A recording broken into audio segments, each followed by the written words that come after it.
Thank you so much for being here. We are thrilled to have you and hope you're doing well this Monday morning. I am particularly delighted to have the opportunity to speak with our host today. And so join me in welcoming Sarah Tambaguchi Ripper as our speaker for 12 months of leadership today. Oh, thank you, Dorothy. It's so wonderful to be here this afternoon. I'm going to just spend 2 minutes to introduce Sarah and then we will get started. Sarah Sarah's career started as a federal tax attorney at Hudson Russ before she transitioned into the financial sector through M&T Bank's Executive Associate Program. She advanced into leadership roles in corporate procurement and third-party risk management, building a reputation for navigating complex regulatory and operational challenges with vision and precision. In 2021, Sarah became the president and CEO of Tech Buffalo, where she championed the growth of Western New York's technology ecosystem. Today, Sarah serves as the CEO of 43 North Foundation, spearheading initiatives to strengthen the region's tech and startup ecosystem. Her journey across law, banking, and technology reflects adaptability, strategic leadership, and a deep commitment to community impact. Sarah was the inaugural chair of the School of Management Global Advisory Council. She's currently a council member of the Center for Leadership and Global Impact. Please join me again in welcoming Sarah Tambaguchi Ripper. So just by way of some housekeeping things, this session is part of our monthly series hosted by the UB School of Management Center for Leadership and Global Impact, which offers insightful conversations with experts in leadership and organizational behavior. All right, so we're going to get started here. Sarah, you've led efforts to grow Buffalo's tech and startup ecosystem. In your view, what defines this new leadership mandate, and what does it take to build an ecosystem that truly thrives? Dorothy, well, thank you. That's a great question to kick things off. And to our audience that's joining us this afternoon, I'm so excited to be here and to chat with you all. And this is a great question, Dorothy. We could probably spend the whole half an hour just talking about this, but to kind of kick things off and just level set, I want to define the concept of ecosystem, at least kind of the way I'm thinking about it and I see it. And I'm going to do it in a really simple way. When we talk about ecosystems, I'm really talking about an interconnected system within a community of people, organizations, and that includes the businesses, the nonprofits, the educational institutions, government, et cetera, and resources that when working together really enable a community to thrive. And when I say thrive, I mean succeed economically, creating new businesses, scaling new and existing businesses, and cultivating talent. So when I talk about ecosystems, that gives you a sense of where I'm coming from. And so in this role and others, I've spent a lot of time studying other ecosystems. What differentiates those that are successful from those that are less successful? And I think I can break it down into two components that really get to the heart of your question. The first is that the degree to which business leaders being key here, are actively involved in shaping an ecosystem. That's a key point of differentiation. Are business leaders showing up as leaders more broadly in the community? The second component is this focus on talent. Everything hinges on talent. No matter what community you're in, your talent, your people, they are your greatest asset. They're your most enduring competitive asset. And I hear that no matter where I am around the world, whether it's Salt Lake City and we're talking about the ethos of ecosystem development, and they say, number one, business drives change. Two, talent is everything. To the time we spent together in Accra, talking to technology leaders at what is now Absa Bank, and they talked about their challenges on creating and cultivating talent pipelines into technology, to even Buffalo leaders here. They talk about the same thing.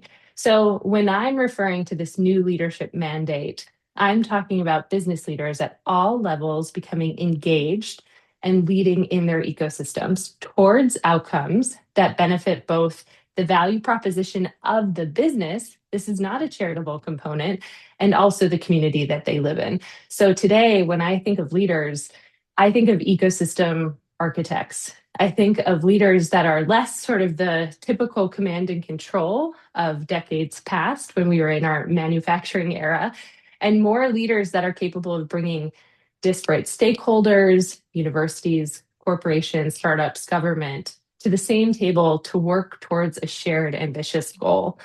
And business leaders, I think, in theory, are uniquely equipped to do this. We've been trained on how to lead, strategize, organize, and execute on outcomes. And the most natural place, I think, for business leaders to get involved is in cultivating a community's talent pipeline, its next generation of leaders, because it's good for business. Full stop. And I know that we're going to talk about that and dig into talent ecosystems a little bit more in future questions. But when we talk about the leadership mandate, that's really where I'm coming from, what I'm experiencing, and sort of my call to action for leaders in any community. Wonderful. My next question to you is, you've made several bold career transitions from banking and law to technology and entrepreneurship. How can leaders recognize when it's time to make their leap, and what helps them navigate that change successfully? So I always laugh when I get this question because if you ask me to step back and look at my career journey, there is no way, and I mean no way, I could have come up with the path that I've been on for the past 11 years or so. But I'm really a product of a talent ecosystem at work. I had access to a wonderful university education at UB. I've had great continuous learning opportunities. I've had a robust professional network and continuous mentors and coaches.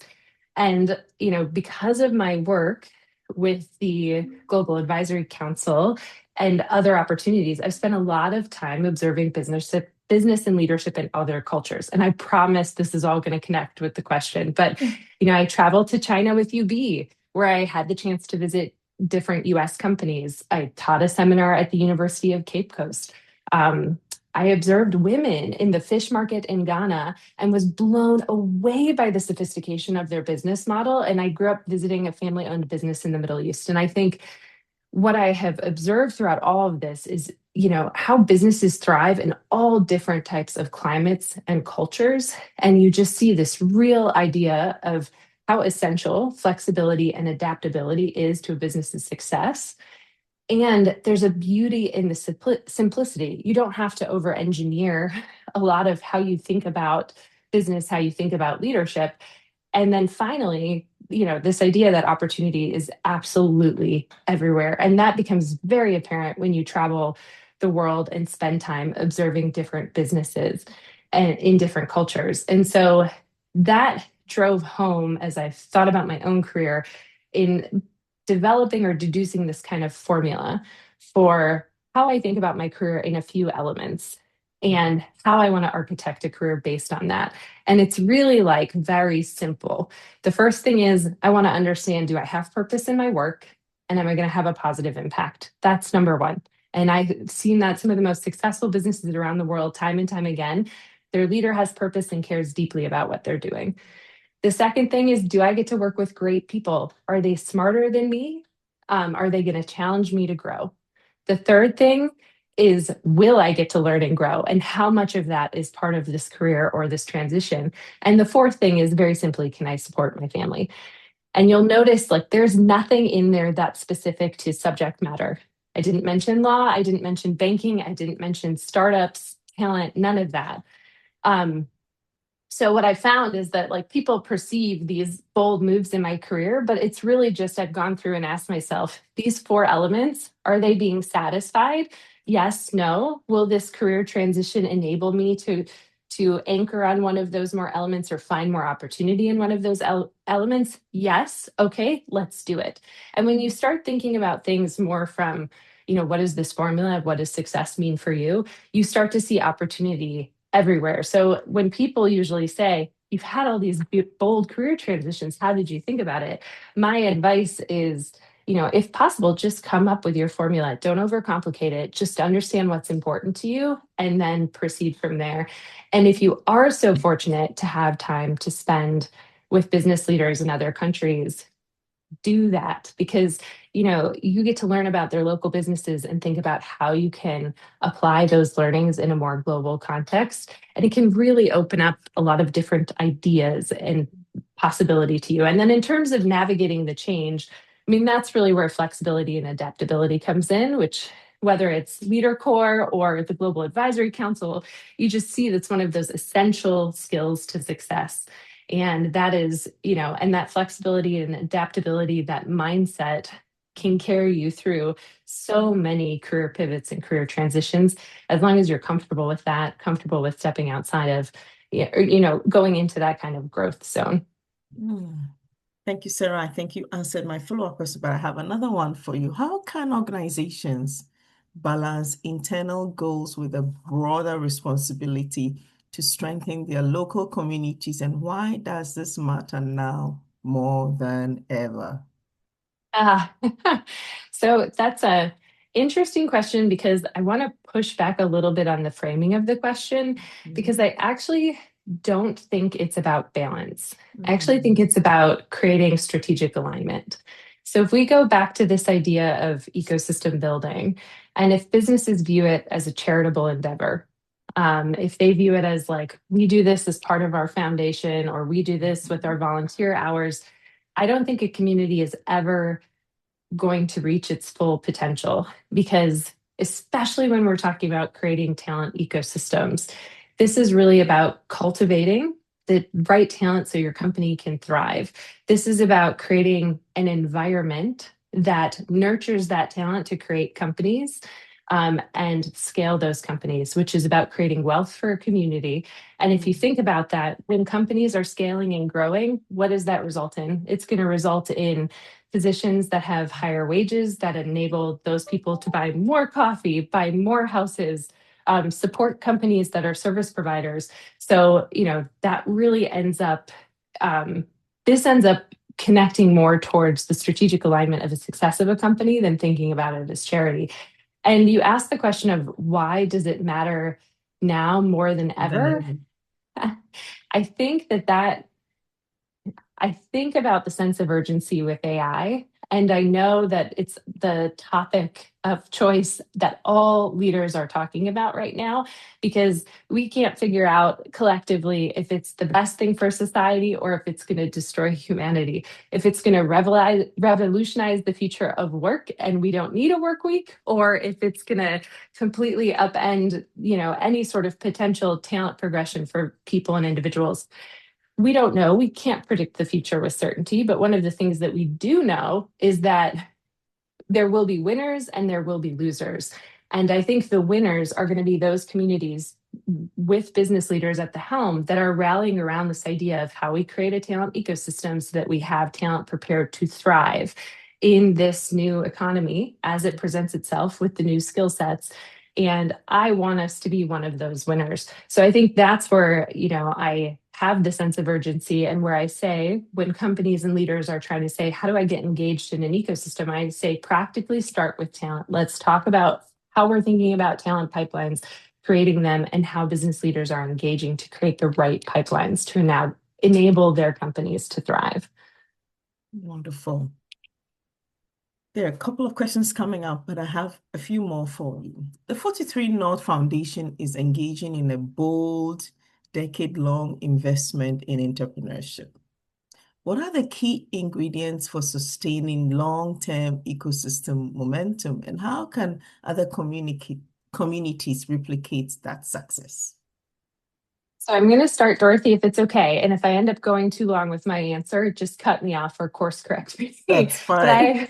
I want to start with a little bit of the background on why the 43 North Foundation even exists, because I think it's a really wonderful story that in some way is unique to the Western New York community. And then I want to take a little bit of a deeper dive onto how leaders engage in creating community-based talent ecosystems. So let me start with the 43 North Foundation component first. So the 43 North Foundation exists because of the success of the 43 North Competition and Accelerator Program. So Yeah. if folks aren't familiar with this competition was started 10 years ago and has been, in my opinion, one of the most successful competition and accelerator programs, at least on the East Coast, if not nationally. And what 43 North did is every time a company wins, and this is they compete, it's a Shark Tank like competition for in cases up to right now $1 million prize. The foundation takes a small equity stake in those companies. And so we were very fortunate. 2021, Buffalo had its first $1 billion unicorn, and this was a winner of the 43 North competition. And so a decision was made with that stake to put those proceeds into a foundation that is the 43 North Foundation that exists today, with the mission of making sure our startup ecosystem was sustainable, ambitious, equitable, and built to last. How do we pay these proceeds forward in a way that, we've had a really solid 10 years of building a great startup ecosystem here in Western New York? How do we accelerate that momentum? And why? Why do we believe this is so important? Because when we think about modern economies, we really think about innovation, tech, and startups as being core to any community's economic development and success. So that gives you the background on the foundation, why it exists. I am the foundation's first leader, their inaugural CEO.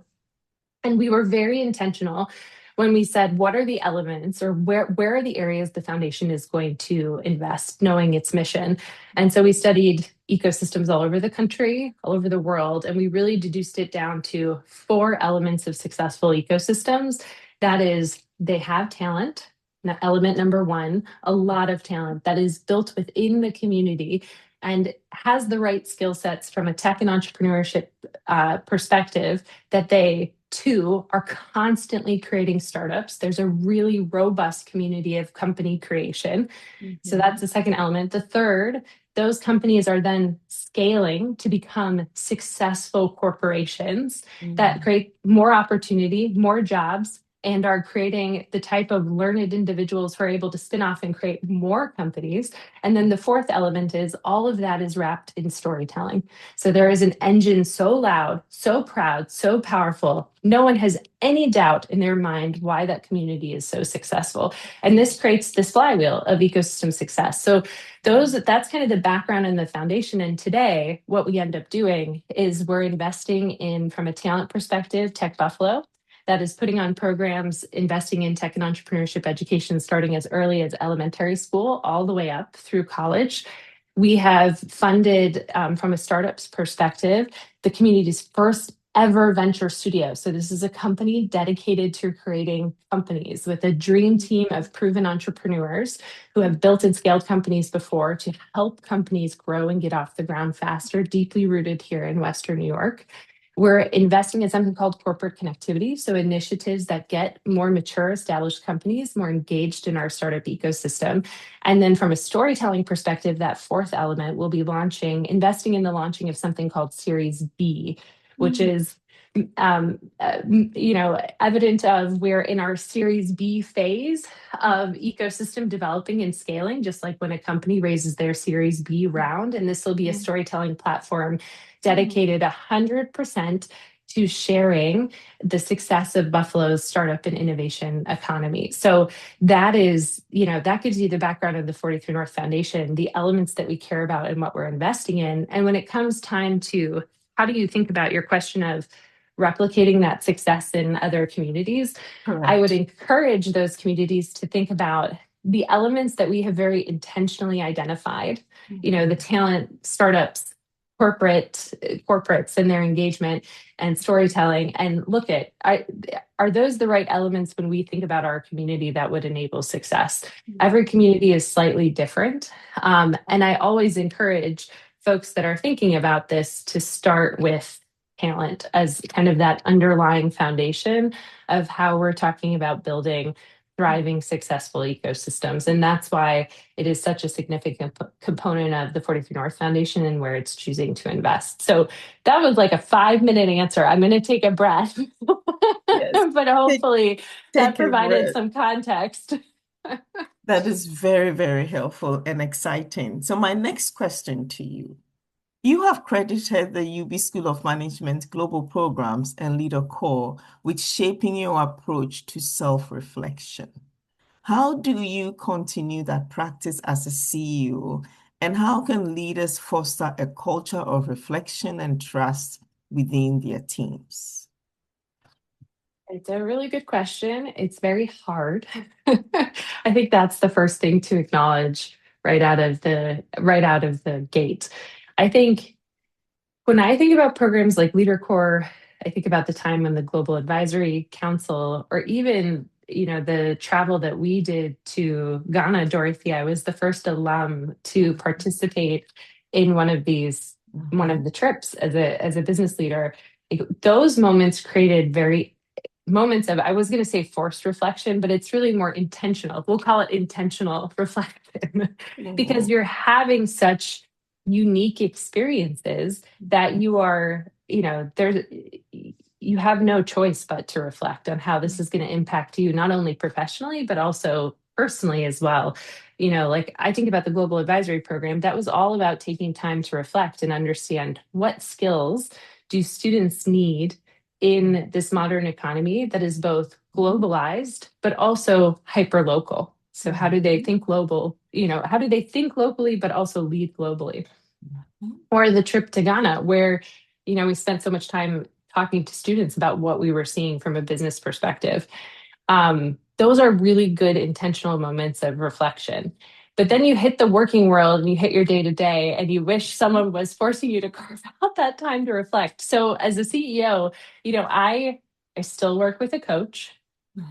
That feels like it was the best kept secret. You spend all this time looking up to leaders, and then you come to recognize, oh, they're human too. And they spend time working with coaches. I have incredible mentors because of the time that I've spent working on myself. I know myself fairly well, not perfectly, but that means, when I'm coaching or working with a coach or working with mentors, I really focus on the hard parts, focus on what I perceive to be my blind spots, focus on what's creating anxiety, focus on my patterns in thinking, or when I'm under duress, where do I go and how do I course correct for that? And that just as a whole makes me a better leader. And then how do I translate that in the team environment? Hopefully my team members would say this if they were on the line, but I don't have a problem being vulnerable and admitting mistakes. And when it comes to creating a culture of trust, I think that's really important. And so I spend time with the team asking them to dissect the actions I've taken or what we've done as a team to understand what went well, what could we have done differently. And we do this in a pattern of retrospective reflection on a set frequency. And I really, just to kind of bring this back to the topic of the new mandate of leadership, I think as a leader, within a climate where everything is changing so quickly, you're not expected to have all the answers. The best leaders know how to get the right team together who are smart enough to go and figure it out. And then it's, how are you knocking down blockers? How are you enabling them?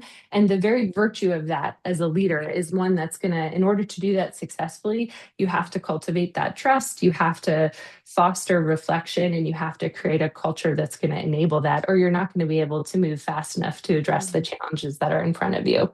Mm. Well said. My next question. Even when you work in a local context, why do you think it is so important to maintain a global perspective? I think this is, I think it's really important because you, when you're working in a local context, it's very easy to get bogged down into the day to day of what the job is right in front of you. And that can make your thinking contained. I think it can hinder your ability to be creative in your problem solving, but it's just the very nature of the day to day grind, right? Like all of us have more pressure on our time than ever before, more distraction than ever before, and a lot of competing priorities between the business you run, family, etc. And so I think this kind of goes back to that reflection component. I think the global perspective is really important because when you back up and think about the big picture, or where you back up and learn about businesses and other cultures and communities, you realize that your problems are not that unique, but the opportunities to solve them are vast. And that's what I have found when I've spent time with business leaders in different cultures, contexts, countries, industries.